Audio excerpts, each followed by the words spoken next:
இன்னைக்கு நம்ம practice that ட்ராமாவோட episode 21 தான் பார்க்க போகிறோம். இந்த எபிசோட் எடுத்ததுமே ஹீரோனை தான் காட்டுறாங்க. யாரோ வர மாதிரி இருக்கவும் அரசர் தான் சொல்லி திரும்பி பார்த்தா வெண்ணு வந்திருக்காரு. உன்னை இங்கே அடைச்சிட்டாங்கன்னு கேள்விப்பட்டேன், அதான் உன்னை காப்பாற்றுறதுக்காக வந்தேன். அரசருக்கு உன்னை பற்றின உண்மை எல்லாமே தெரிஞ்சிருச்சு, அதனால தான் உன்னை இங்கே அரெஸ்ட் பண்ணியிருக்காருன்னு சொல்ல அரசர் என்ன சொன்னாருன்னு போது அவர் உண்மையை சொல்லாமல் தெரியலன்னு சொல்லிடுறாரு. நான் உன்னை கண்டிப்பாக வெளியே கூப்பிட்டு போக ஏற்பாடு பண்ணுறேன்னு வெண்ணு சொல்ல, நான் வரலப்பா, எங்கே போனாலும் எப்படியும் பிடிச்சிட்டு வந்துடுவாங்கன்னு சொல்ல, ஐயோ புரிஞ்சுக்கோ பீன், அவர் எல்லாத்தையுமே கால்குலேட் பண்ணி தான் செய்வார். இங்கே இருக்கிறது உனக்கு ஆபத்துங்க. பரவாயில்ல, என்ன என் தலை வெட்டுவாரா, வெட்டிக்கிட்டோம். ஆனால் அவர் அப்படிலாம் பண்ண மாட்டாருன்னு சொன்னாலும் ஒருவேளை வாய்ப்பு இருக்கும்னு நினைக்கும்போது கஷ்டமாக தான் இருக்குது. அவர் சொல்லியிருக்காரு என்னை காயப்படுத்துறதுக்கு, அவரோட தலையை அவரே வெட்டிப்பேன்னு சொல்ல, பீன் உன்னை இங்கே அரெஸ்ட் பண்ணி வச்சுருக்காங்க புரியுதா, நான் உன்னை காப்பாற்ற தான் ட்ரை பண்ணுறேன்னு தோல் மேலே கை வைக்க தட்டி விட்டுட்டா, எதுக்கு இப்படி பிடிவாதம் பிடிச்சிக்கிட்டு இருக்க, உன்னால் ஒரு நாடே அழிய போகுது, அரசருக்கும் ஆபத்து, நீ அதை தான் விரும்புறியான்னு கேட்க, ஐயோ உங்களுக்கு அரசரை பற்றி தெரியும்ல, அவர் எவ்வளோ பலசாலின்னு, ஒரே ஒரு அடிதான் நல்லா மயங்கிடுவேன், எனக்கு 4 எழுத்து சேர்ந்தாப்புல படிக்கவே பல நாள் ஆகும், இந்த மூளையை வச்சுட்டு நான் நாட்டு அழிக்க போறேனா, ஃபர்ஸ்ட் ஆஃப் ஆல் எனக்கு யாரையுமே காயப்படுத்தணும்னு இன்டென்ஷன் கிடையாது, இதில் அரசர் எப்படி நான் காயப்படுத்துவேன்னு கேட்க, வெண்ணு இங்கே பாரு பீன், என்னை நம்பு, இங்கே இருந்து அரசரை விட்டு விலகிட்டாலே எல்லா பிரச்சனையும் முடிஞ்சிடும், என் கூட வந்துரு, நான் உன்னை பார்த்துக்கிறேங்க. யோசிக்கவே இல்லை, முடியாதுன்னு சொல்லிடுறா. வெண்ணுக்கு பயங்கரமாக கோவம் வந்துருச்சு. என் கூட வரதை விட அரசர் கூட சேர்ந்து சாகுறேங்கிறியா, நல்லா ஞாபகம் வச்சுக்கோ, நான் கணிச்சதுபடி நடந்தா 2 பேருமே தாங்க மாட்டீங்கன்னு எச்சரிச்சுட்டு வெளியே வந்துட்டாரு. ஆனால் வந்தவர் வில்லத்தனமாக பேசிக்கிட்டு ஹீரோயினோட பெயிண்டிங் மேலே பிளாக் கலர் பெயிண்ட்டை தூக்கி ஊற்றிட்டு 2 பேரும் எப்படி சேர்றீங்கன்னு நான் பார்க்குறேன் அப்படின்னு சொல்லிட்டு இருக்காரு. அடுத்த நாள் அரசவை மீட்டிங்கில் எல்லா மினிஸ்டர்ஸுமே இருக்காங்க. அப்போவே உள்ள வராரு, ஆளே மாறிட்டாரு. அரசரும் என்ன வேணும்னு கேட்க, நான் செங்கோங்கட இளவரசியை கண்டுபிடிச்சேன்னு சொல்லிடுறாரு. எல்லாருமே ஷாக் ஆக, அரசர் என்ன பேசுறேன்னு தெரிஞ்சுதான் பேசுறேன்னு கேட்டு முடிக்கல, ஹீரோயின் தான் அந்த இளவரசின்னு சொல்லி உண்மையை சொல்லிடுறான். அரசர் கடுப்பாகி கோவமா வாயை மூடுன்னு சொல்லி கத்த, பிரைம் மினிஸ்டர் ஒரு பக்கம் டென்ஷன் ஆகுறாரு, என் பொண்ணை பற்றி எப்படி நீ இப்படி சொல்லலான்னு சொல்லி. ஆனால் வெண்ணு மூன் ஸ்பிரிட்ஸ் சொன்னால அவங்க பாடி சுவிட்ச் ஆனாங்கன்னு கூட சொல்லிடுறான். ஆனால் எடுத்ததுமே யாருமே நம்பலை. அரசர் கோவம் வந்து, நீங்கள் தேவையில்லாத சீன் கிரியேட் பண்ணிக்கிட்டு இருக்க, முதல்ல கிளம்புன்னு கத்த, அரசரே நான் நம்ம நாட்டுக்காகவும் உங்களுக்காகவும் தான் பண்ணுறேங்க, கிழிச்ச எனக்காக பண்ணுறியா இல்லை உன்னோட சுயநலத்துக்காக பண்ணுறியா அப்படின்னு கோவமாக சத்தம் போடுறாரு. என்னை விட உனக்கு நல்லா தெரியும் ஹீரோனை பத்தி, அவ என்னை காயப்படுத்தவும் மாட்டா, என் நாட்டை அழிக்கவும் மாட்டாங்க. வெண்ணுடனே நான் கணிச்சேன் நீங்க ஹீரோயின் கையால தான் சாவீங்கன்னு சொல்ல, அரசர் ஒரு நிமிஷம் ஆடி போய் நிக்கிறாரு. ஆனா அது உண்மையான்னு தான் இன்னும் தெரியல.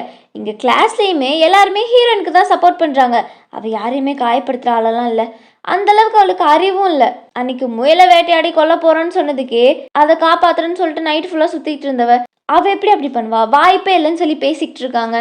எல்லாருமே அவளுக்கு ஹெல்ப் பண்ணணும்னு சொல்லி முடிவு பண்ணுறாங்க. ஈவன் சூரோ, மீனா மினிக்கி, அப்புறம் கராத்தே கிட்டும் கூட. இங்கே மினிஸ்டர்ஸ் எல்லாருமே ஹீரோயினை கொல்ல சொல்லி வெளியிருந்து சத்தம் போட்டுக்கிட்டு இருக்காங்க. அரசரும் கடுப்பில் தான் உட்காந்துட்டு இருக்காரு. நான் போய் தான் வெளியே போய் சமாளிக்கலான்னு சொல்லி, அரசருக்கு உடம்பு சரியில்லை, இன்னைக்கு பார்க்க முடியாது, கிளம்புங்கன்னு சொல்ல, அரசரை பார்த்தே ஆகணும்னு சொல்லி அவனுங்க பிரச்சனை பண்ணுறானுங்க. தோங்ஷி என்னடானா இவ்வளோ கலவரமான நேரத்தில் எங்கேயோ வெளியே போகணும்னு சொல்லிட்டு கிளம்பிடுறான். அரசருமே எதுவுமே சொல்ல போன்னு சொல்லி விட்டுடுறாரு. ஆனால் அவனுங்க வெளியே கத்த கத்த அரசருக்கு கோவம் அதிகமாகிக்கிட்டே போகுது. அடக்கி வச்சுட்டு உட்காந்துட்டு இருக்காரு. ஹீரோனுக்குமே கேட்குது, சாப்பாடு கொண்டு வரவும் ஜோஜோ கிட்டேயும் இன்னொரு பொண்ணுக்கிட்டேயும் என்னாச்சுன்னு கேட்கும்போது, உங்களால் நாட்டுக்கே ஆபத்துன்னு உங்களை கொல்ல சொல்லி போராட்டம் பண்ணுறாங்க, நீங்கள் அதெல்லாம் பற்றி யோசிக்காதீங்க, சாப்பிடுங்க, அரசர் பார்த்துக்குவாருன்னு சொல்லிட்டு கிளம்ப. அவளுக்குமே கோவம் தான் வருது. சாப்பாடெல்லாம் தள்ளி விட்டுட்டு என் அம்மா அப்பாவை கொன்னது மட்டும் இல்லாமல் இங்கேயும் வந்து என்னையும் கொல்லணும்னு நினைக்கிறீங்களா, நாட்டை அழிச்சிருவேன் தானே இப்படிலாம் பண்ணுறீங்க, இப்போ அழிக்கிறேன் அவங்க நாட்டுன்னு சொல்லி ஆவேசமாக கிளம்பி போனவ எக்ஸ்பென்சிவான பொருளெல்லாம் தூக்கி போட்டு உடச்சிக்கிட்டு இருக்கா. ஏதோ அவளால் முடிஞ்சது. இதில் வில்லத்தனமாக சிரிப்பு வேற, அதோடு நிறுத்தி இருந்திருக்கலாம். சும்மா இல்லாம பெருசா ஒரு சிலை மாதிரி இருக்கு, அதை போய் உடைக்கிறேன்னு சொல்லி இடுப்பு உடைச்சிக்கிறா, கையெல்லாம் ரத்தம். இதுல அந்த பனி பொண்ணு நேரா வந்து அரசர்கிட்ட அழுதுட்டு இருக்கா, நான் தெரியாம உண்மையை சொல்லிட்டேன், இப்ப கையில் அடிப்பட்டவங்களுக்கு ரத்தம் வருது, வாங்க அரசரே வந்து பாருங்க அரசரேன்னு சொல்லி அழுதுகிட்டு இருக்கா. அரசரும் எவ்வளவோ நேரம் போகாம கண்ட்ரோல் பண்ணி பாக்குறாரு. அதனால ரத்தம் வருதுன்னா சொன்னதுக்கு அப்புறம் ஒரு நாள் போகாம இருக்க முடியல. வந்து ஹீரோயின் கைக்கு மருந்து வச்சு கட்டெல்லாம் போட்டு விட்டுக்கிட்டு இருக்க, என்னை பார்க்கவே வரமாட்டேன்னு சொன்னீங்க, இப்பயும் வந்தீங்கன்னு கேட்க, அவர் அதை கண்டுக்காம கையில் தண்ணி படாமல் பார்த்துக்கோன்னு சொல்லிட்டு இருக்காரு. நிஜமாவே நான் உங்களை காயப்படுத்துவேன்னு நினைக்கிறீங்களா, வவ்வால கூட வேலைவாள்னு படிச்சுக்கிட்டு இருக்கேங்க, நான் பிளான் போட்டு உருப்பிட்டுருமா, எனக்கு குதிரை ஓட்ட தெரியாது, அம்பு விட தெரியாது, என்னால் வாழை தூக்க கூட முடியாது, கீழே விழுகாம நல்லா 4 எட்டு வைக்கிறது அதிசயங்க, நான் நாட்டை அழிக்க போறேன், என் வாயை தவிர வேற வெப்பனே என்கிட்ட இல்லை, ஆனாலும் நீங்க என்னை நம்பலல்ல, நான் ரொம்ப ரிக்ரெட் பண்றேன் உங்களை ஏன் லவ் பண்ணேன்னு. அப்படின்னு பாவமாக சொல்லிட்டு உக்காந்துட்டு இருக்கா. அப்பவும் வேணும்னு சொன்னார், உங்களுக்கு நாடு தான் முக்கியம், நீங்கள் நாட்டு தான் சூஸ் பண்ணுவீங்கன்னு. நான் தான் நம்பலை. கொல்ல தானே வேணும், கொல்லுங்க. இங்கே அடைச்சி வச்சு என்ன பண்ண போறீங்க, சீக்கிரம் கொண்டு முடிங்கன்னு சொல்லிட்டு உம்முன்னு உட்காந்துட்டு இருக்கா. நீ மாறவே இல்லைன்னு சொல்லி நிம்மதியோட அரசர் கேட்குறாரு. அவளை ஃபேஸ் பண்ணவே அவர் பயந்ததுக்கு காரணம் இதுதான், அவள் மாறி இருப்பாளோ வேற மாதிரி ஆயிருப்பாளோன்னு தான். ஆனால் அந்த அரமெண்டல் இன்னும் அரமெண்டலாகவே தான் இருக்கு. ஆனால் பீன், நீ ஒரு விஷயத்த மறந்துட்ட. நாட்டை பற்றி மட்டும் யோசிச்சது நீ தான். உன்னை பார்த்ததுலேருந்து நீ பண்ணுற சின்ன சின்ன விஷயம் கூட என்ன உன் பக்கம் ஈர்த்துச்சு தெரியுமா. நீ சிரிச்சா நானும் சந்தோஷமா இருப்பேன், நீ அழுதா என்னாலே சுத்தமாக தாங்கிக்கவே முடியாது. இப்போ உனக்கு புரியுதா, நீ எனக்கு என்ன வேண்டான்னு சொல்லிட்டு போனப்போ எனக்கு எப்படி இருந்திருக்கும்னு கேட்க தலையை தொங்க போட்டு உட்காந்துக்கிறா. அரசரும் எழுந்து கிளம்பி போக அவர் கையை விடாமல் பிடிச்சிக்க, நீ தான் ஷெங்தோங்களோட இளவரசின்னு தெரிஞ்சப்போ உன்னை இப்படி அடைச்சி வைக்கிறத தவிர எனக்கு வேறு வழி இல்லைன்னும் போது இந்த அரமெண்டலுக்கு அது புரியல. அப்போ வெண்ணு கணிச்சதை நம்பிதான் இப்படி பூட்டி வச்சுட்டீங்க என்ன, இல்லை எப்போ கொல்ல போறீங்க, கொல்லுங்க சீக்கிரமா கொல்லுங்க அப்படின்னு சொல்லி கத்திக்கிட்டு இருக்க. அவர் எதுவும் பேசலாம், அமைதி அங்கேருந்து கிளம்பிட்டாரு. இந்த மினிஸ்டர்ஸ் எல்லாம் நான் முடிச்ச பாடில்ல, கேட்டு கேட்டு நான்பேக்கே டயர்ட் ஆயிடுச்சு. அப்போ கரெக்டாக கமாண்டர் ஃபை எல்லாருமே விலைக்கு விட்டு உள்ளே போகலான்னு போகும்போது அரசர் வெளியே வராரு. அரசரே அது இதுன்னு திக்க ஜோஜோ பொங்கி எழுந்துட்டா. யாரை பார்த்து தூங்குற, நீ ஒரு தூவம், குடும்பம் ஒரு தூவம், பரம்பரை ஒரு தூன்னு துப்பிக்கிட்டு இருக்கா. அது ஒத்துலிங்க அரசரேன்னு சொல்லி திக்கி திக்கி சொல்லி முடிக்க, என்னன்னு பார்த்தா ஹீரோனை அரெஸ்ட் பண்ண வந்திருக்காரு போல. அரசர்லாம் ஒரு ஃபார்ம்ல தான் இருக்காரு இன்னைக்கு. என்னை தாண்டி எப்படி போறேன்னு நான் பார்க்குறேன். கமாண்டர் ஃபையும் சர்ச் கமெண்ட் கொடுக்க, ஒரு அடி எடுத்து வச்சாலும் கொன்னுருவேன்னு சொல்லி கத்த அந்த இடமே ஒரு நிமிஷம் அமைதியாயிருச்சு. வால் எடுத்து கமாண்டர் ஃபை கழுத்துலேயே வச்சுட்டாரு. அப்போன்னு கரெக்டாக ராணி வந்துடுறாங்க, அதனால ஃபை தப்பிச்சிட்டாரு. நான் தான் அவளை அரெஸ்ட் பண்ண சொன்னேன், ஒழுங்கு அவளை கூப்பிட்டு வான்னு சொல்லி ராணி கத்த, அரசர் என்ன பண்ணலான்னு சொல்லி யோசிச்சுட்டு இருக்க ஹீரோனை கூப்பிட்டு வந்துட்டாங்க. விசாரணைக்காக கூப்பிட்டு வராங்க. பழி மேல பழி சுமத்துறாங்க. ஹீரோயினே கடுப்பாயிட்டா. பிளான் பண்ணி செய்யணும்னா நான் எப்பவோ செஞ்சிருப்பேன், இவ்வளோ நாள் காத்திருக்கிறதுக்குனால லூசா இஷ்டத்துக்கு பழி சுமத்துறீங்க, நீங்களாம் என்ன ராணின்னு சொல்லி கத்த பலார்னு அடி விழுகுது. நான் நினைச்சா உன்னை இப்போ இங்கவே கொல்ல முடியும்னு சொல்ல, கொல்றதுனா கொல்லுங்க, ஏன் நல்ல நேரம் வரணுமா என்னன்னு சொல்லி அவ கேட்க, அந்த லூஸ் ராணி டென்ஷன் ஆகிக்கிட்டே இருக்காங்க. அப்போ கரெக்டா ஹீரோ உள்ள வராரு. வெளியே மினிஸ்டர்ஸ் எல்லாரும் ராணியே தேடி விட்டுட்டு இருக்கானுங்க. அரசர் கையாலேயே ஹீரோயினை கொல்லணும். இவன் வந்ததுல இருந்தா அரசரே மொத்தமா மாறிட்டாரு. இவ ஏதோ ஒரு மந்திரம் பண்ணி அவரை மயக்கிட்டா. அதனால அரசர் பதவியில் இருக்கிறதுக்கே தகுதியானவர் இல்லை. அவரை தூக்கிட்டு 8th பிரின்ஸ் தான் இளவரசர் ஆக்கணுங்கிறானுங்க. ஏன்னா அவர் தான் ஏமாளி, ஈஸியா ஏமாத்திட்டு போயிடலாம். ராணி உடனே தேவையில்லாத இதை பத்தியும் இங்க பேசாதீங்கன்னு சொல்லி ஆஃப் பண்ணிடுறாங்க. கூடவே அவனுக்கு நல்லது எது கெட்டது எதுன்னு நல்லாவே தெரியும். இவளை அவனே தன் கையால கொல்லுவான். இவளை மாதிரி இன்னும் 100 பேர் வந்தாலும் கொல்லுவான். நாடா இவளா, எதை செலக்ட் பண்ணணும்னு என் பையனுக்கு நல்லாவே தெரியும்னு சொல்ல, எனக்கு தெரியும் எதை செலக்ட் பண்ணணும்னு.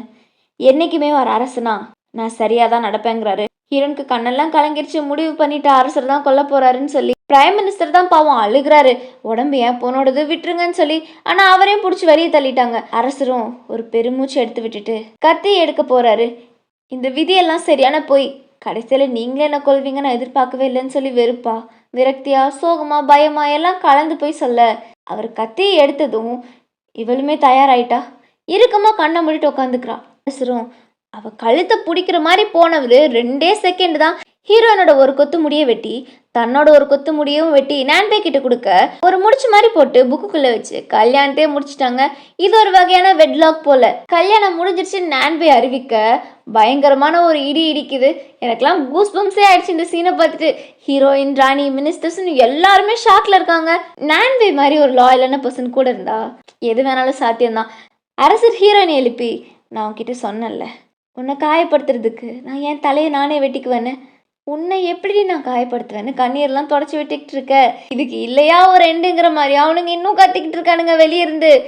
அரசர் கோவம் என் விதியை நான் தான் எழுதுவேன்னு சொல்லி ஒரு கத்த இடி மின்னல்னு அந்த இடமே அதிருது. என் நாடு முக்கியம், என் காதலும் முக்கியம்னு ராணி முன்னாடி நிக்க, ராணி ஹீரோயின் அரெஸ்ட் பண்ணிட்டாங்க. ஆனா அவ ஜெயில மாட்டல, அங்க இருக்கிறவங்க தான் இவகிட்ட மாட்டிக்கிட்டாங்க. வாய் ஓயாம கத்திக்கிட்டே இருக்கா.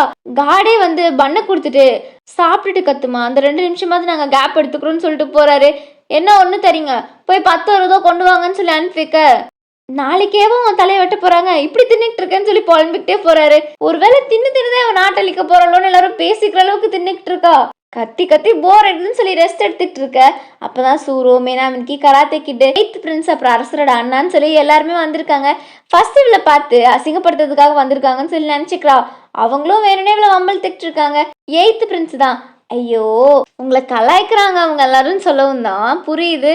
அந்த அண்ணாவும், உனக்கும் இவனுக்கும் ஒரே அளவு தான் அறிவு, அதனால நீ எப்படி பிளான்லாம் பண்ணி நாட்டெலாம் அழிக்க வாய்ப்பே இல்லைன்னு சொல்லி நல்லாவே தெரியும். நாங்கள் உன்னை நம்புறோன்னு சொல்லி கலாய்ச்சிட்டு இருக்காங்க. சூரவும், இங்கே இருக்க ஸ்கின்னை நல்லா பார்த்துக்கோன்னு சொல்லி ரோஸ் பவுடர் கொடுக்குறா. மேனாமினிக்கு ஸ்டிங்கி டோஃபுலாம் வாங்கிட்டு வந்திருக்கா.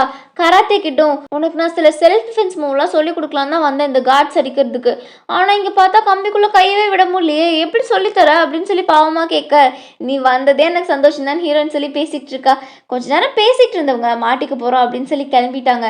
ஹீரோயினும் சோகமானு அவங்களே பார்த்துக்கிட்டு இருந்தவ ஏதோ யோசனையில நின்றுட்டு இருக்க. உள்ள அரசர் வராரு தன்னோட இளவரசிக்காக. அந்த நொடி இவ்வளோ நேரம் ஸ்ட்ராங்காக இருந்தவ உடஞ்சி போய் அழுதுகிட்டு குரங்கு மாதிரி போய் தாவிக்கிறா. இன்னைக்கு நிஜமாவே என்ன கொல்ல போறீங்க, நான் பயந்துட்டேன்னு தெரியுமான்னு சொல்லி அழுக. அவரும் சமாதானம் பண்ணிக்கிட்டு இருக்காரு. அப்போது என்னை நம்புறீங்களான்னு போது நேற்று இந்த மினிஸ்டர்ஸ்லாம் கத்திக்கிட்டு இருக்கும்போது தோங்ஷி வெளியே போய் அவனை பற்றி கம்ப்ளீட்டாக விசாரிச்சுட்டான். உன் மேலே தப்பு இல்லைன்னு சொல்லியும் தெரிஞ்சிடுச்சு. சத்தியமாக நான் அவனை அனுப்பல பீன், அவன் சொல்லலைனாலும் நான் அவனை ஒருபோதும் சந்தேகப்பட மாட்டேன்னு சொல்ல கட்டி பிடிச்சிக்கிறா. கம்ப்ளீட்டாக பூஸ்டப் ஆயிட்டா. உன்னை பேலஸ்லேருந்து சேஃபாக வெளியே கூப்பிட்டு போக ஏற்பாடு பண்ணிட்டேன்.